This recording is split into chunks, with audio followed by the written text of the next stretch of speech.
Pag tinapungulay sang pila ka mga estudyante sa isa ka buluthuan sa San Jose Antique na hulikam. Duwa ka mga estudyante na pilasan. Si Ashley Liza nakatutok. Sa video nga ini makitaan ang paginamo sang pila ka mga estudyante sa ground floor sa Antique National School. Mati-untion, nagdinalagan ang pila ka kalalakihan tubtob.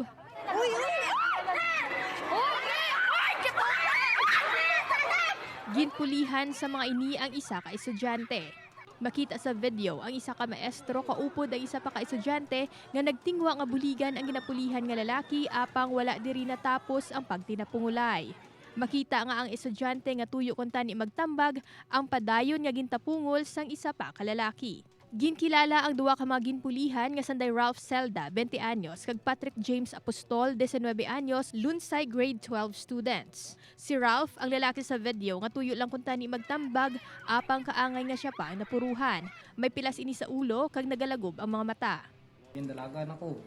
So nga, ginalana ko kasumbag. Tinagduko lamang ko yun, naggambal ko nga hindi ko mong bato.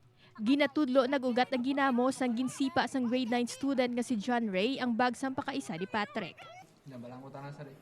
Kung nandat nga ginsipa na ibag ka pag-isa ko. Nagsakal man takas mabaw sir, tawag ko ni sir. Imaw mi darwaman sir. Yung patalikod na lang mangkukag na sumbagan sir. Depensa ni John Ray, hindi ini ang nagsipa sang bag kag naakig lang ini sang ginsita ni Patrick. Sita na ko mga ako ginsalan na nasipa ako na. Magluwas kay John Ray nga ginaaligar na gamit pa sang pitsakurno sa pagpanumbag, ginapahayag nga may 3 pa ini ka makaupod nga nagpanapungol sa duwa ka mga biktima. Ginapahayag nga nagtuyo pa ang 4 nga magpalagyo sang nakita ang security guard sang eskwelahan.